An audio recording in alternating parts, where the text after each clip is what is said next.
ओम नमो भगवते वासुदेवाय। आप सभी दर्शकों का मैं विनोद झा अपने इस चैनल दृष्टिकोण में स्वागत करता हूं। और दर्शकों, जैसा कि मैंने अपने पिछले भाग श्री विद्या अर्थात श्री चक्र क्रमांक 1 पिछले एपिसोड में आपको कुछ परम महत्वपूर्ण तथ्य जानकारी दी थी कि किस प्रकार से श्री विद्या श्री साधना के पथ में आप अग्रसर हो सकते हैं, श्री चक्र के पूजा में आप अग्रसर हो सकते हैं। और कुछ विशेष बातें बताई थी कि आपके लिए कौन सा श्री चक्र उपयोगी है, क्योंकि श्री चक्र दो प्रकार के होते हैं, एक सृष्टि क्रम और एक संहार क्रम। गृहस्थियों के लिए कौन सा उपयोगी है और योगियों और सन्यासियों के लिए कौन सा उपयोगी है, इन दोनों के बारे में बताया था कि यदि आपके घर में श्री चक्र है या फिर आप लाना चाहते हैं तो आप ये पहले पहचान कीजिए कि कौन सा श्री चक्र आपके लिए उपयोगी है और किस प्रकार से उसकी पूजा करनी चाहिए। ये सब चीज़ों के बारे में मैंने विस्तृत जानकारी अपने पिछले एपिसोड में दी थी। उसी विषय को मैं आगे बढ़ाता हुआ ये श्री विद्या साधना भाग 2 में आगे की चर्चा को बढ़ाने जा रहा हूँ और आशा करता हूँ कि आप सभी इससे लाभान्वित होंगे और इसके से संबंधित जितनी भी महत्वपूर्ण तथ्य हैं वो मैं आपको आशा करता हूँ कि अच्छे से समझा पाऊँगा, क्योंकि ये विषय इतना जटिल है, ये विषय इतना गूढ़ है, ये विषय इतना रहस्य है, इतना परम रहस्य है कि इसको समझना ये मानिए बहुत टेढ़ी खीर है।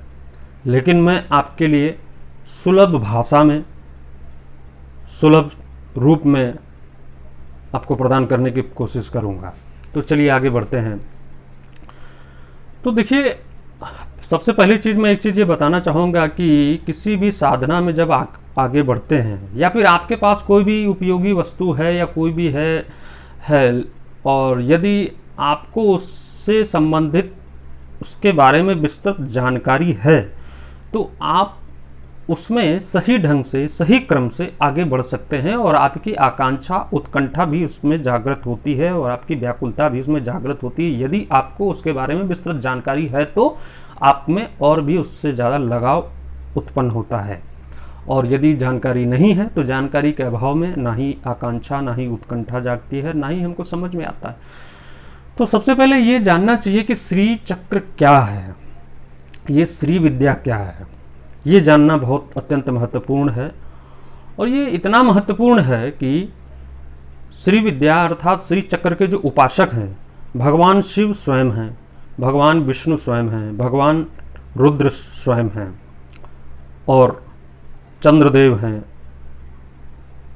कामदेव हैं, अगस्त ऋषि हैं, परशुराम हैं, भगवान शंकराचार्य हैं, बड़े बड़े उपासक, बड़े बड़े दिग्गज उपासक रहे हैं इसके। इसलिए इसके विषय में जानकारी होनी अत्यंत आवश्यक है। वैसे तो इसकी जानकारी किसी सद्गुरु के समीप में, सानिध्य में रह करके आप जान सकते हैं, लेकिन सद्गुरु का मिलना भी कठिन होता है और ये तो सर्वविदित है कि किस तरह से जो है लोग बाग जो है इसको शिविरों में एक व्यावसायिक रूप से इसका एक चोला पहना रहे हैं। खैर जाने दीजिए, हम इस चर्चा में आगे बढ़ते हैं। ये क्यों इतना महत्वपूर्ण है? देखिए, श्री चक्र जो है ये बहुत रहस्यों से भरा है, बहुत जटिल है, बहुत क्लिष्ट है, लेकिन माँ की कृपा से कुछ जो सुलभ हो पाया है वो सब मैं आपको बताऊंगा। सबसे पहले ये जानिए श्री चक्र है क्या है।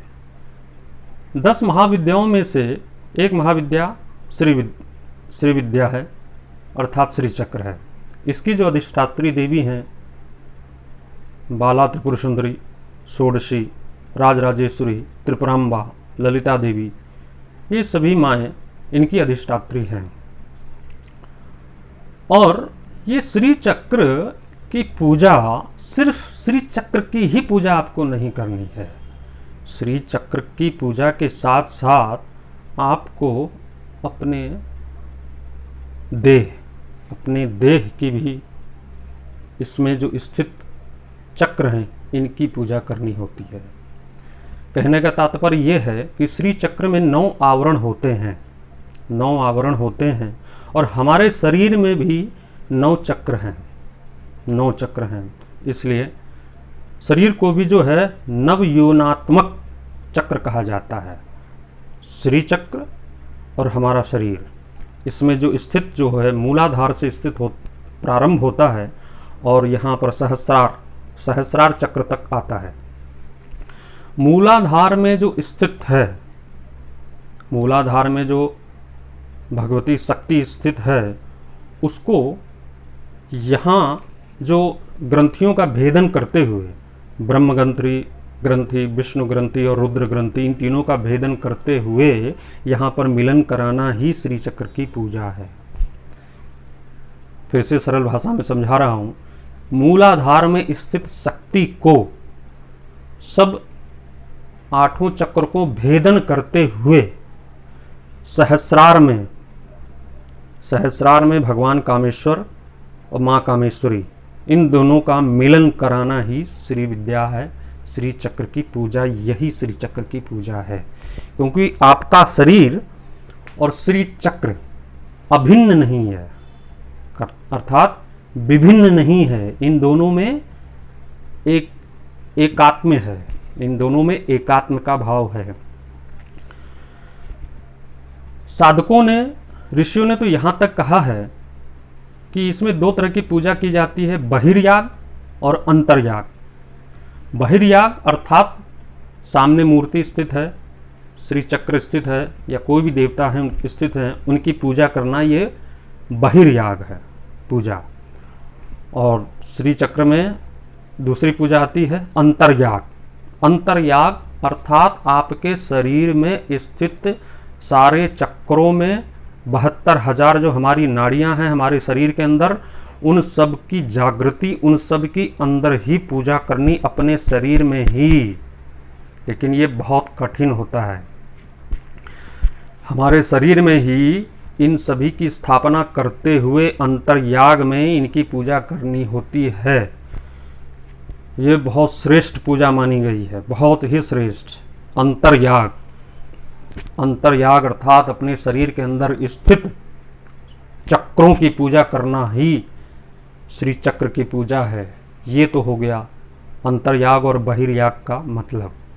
लेकिन सबके लिए संभव नहीं है कि वो अंतर्याग की पूजा कर सके।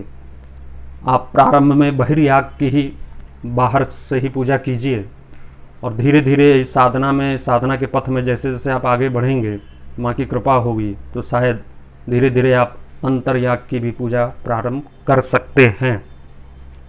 लेकिन उसके लिए पात्रता चाहिए, योग्यता चाहिए, साधना चाहिए। तो ये तो 2 मार्ग हो गए इसकी पूजा करने के लिए, बहिर्याग और अंतर्याग। अब आप ये समझिए कि श्री चक्र क्यों इतना महत्वपूर्ण है, क्यों इतना ज़्यादा परम गोपनीय कहा गया है इसे। भगवान शिव ने यहाँ तक कहा है कि राज्यम देहि सिरो देहि, राज्य दे देना, अपना सिर भी हो सके तो दे देना, लेकिन ये विद्या नहीं देना। क्योंकि ये विद्या किसी अपात्र व्यक्ति को मिल जाए तो वो कुछ भी अर्थ का अनर्थ कर सकता है। ये इतना महत्वपूर्ण है कि भगवान शिव ने स्वयं कहा है राज्यम देहि सिरो देहि, लेकिन ये विद्या किसी अपात्र को मत देना। राज्य देना पड़े तो दे देना, सिर देना पड़े तो दे देना, लेकिन ये विद्या किसी को मत देना। ये इतना गोपनीय है। और जैसा कि आप जानते हैं कि इतनी गोपनीय विद्या को लोगों ने जो है व्यवसायीकरण का रूप दे रखा है, शिविरों में जो है माइक पर दे रहे हैं।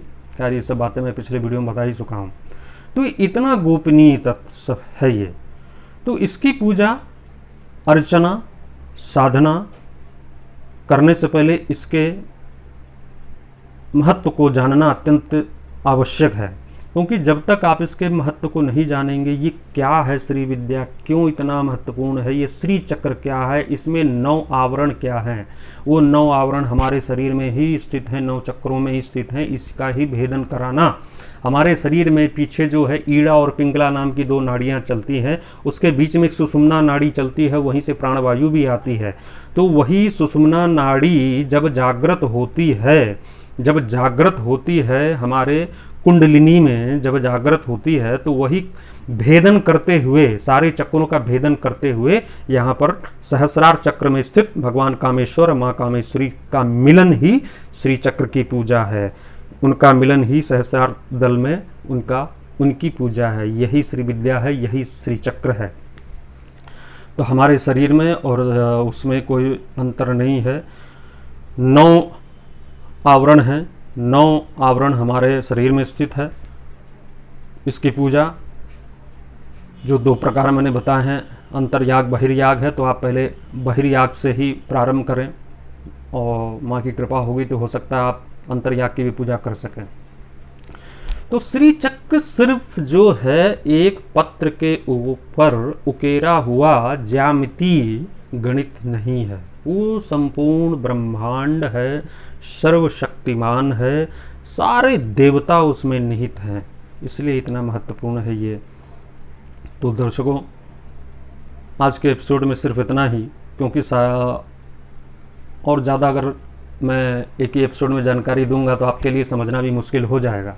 तो बस कुछ चीज़ें आप याद रखिएगा इस एपिसोड की, कि ये श्री चक्र क्या है, ये मैंने आपको समझाया है, इसकी महत्वता क्या है, कि भगवान शिव भी इसके उपासक हैं, भगवान विष्णु भी, भगवान ब्रह्मा भी, भगवान परशुराम, भगवान शंकराचार्य, लोपामुद्रा, अगस्त मुनि, सब इसके बड़े बड़े उपासक रहे हुए हैं। और भगवान श्री शंकराचार्य ने जो है, उनके जो चारों पीठ हैं उनमें अनादिकाल से अनवरत श्री चक्र की पूजा निरंतर होती आ रही है। तो ये मैंने श्री चक्र के बारे में थोड़ा सा आपको जानकारी बताई, किस तरह पूजा उसकी होती है, अंतर्याग और बहिर्याग। दूसरा ये भी है कि ये तंत्र मार्ग से भी पूजा की जाती है और वैदिक मार्ग से भी की जाती है। ये एक पहली विद्या है जो तंत्र मार्ग में भी है और समयाचार वैदिक मार्ग से भी है, लेकिन तंत्र मार्ग सबके लिए उतना सुलभ नहीं है, तो वो करना उतना कठिन होगा। तो उसके लिए आप वैदिक मार्ग से ही जाइए। सिद्धियाँ दोनों मार्ग से मिलती हैं, समयाचार वैदिक मार्ग से भी मिलती है और तंत्र से भी मिलती है। तंत्र का अर्थात ये नहीं कि तंत्र मार्ग गलत है, तंत्र मार्ग अत्यंत श्रेष्ठ है, लेकिन उसमें भी पवित्रता के साथ जरूरी है। तो जितना ही तंत्र मार्ग श्रेष्ठ है उतना ही वैदिक मार्ग श्रेष्ठ है, दोनों मार्ग श्रेष्ठ हैं। पूजा के थोड़ा बहुत मैंने प्रकरण समझाया और आशा करता हूँ कि आपको समझ में भी आया होगा, और नहीं समझ में आए तो मुझे आप कमेंट्स लिख करके पूछ सकते हैं। अगले एपिसोड में और भी इसकी जो महत्वपूर्ण जानकारियां हैं वो मैं एपिसोड बाय एपिसोड आपको देता रहूँगा, उसका प्रयास करूँगा।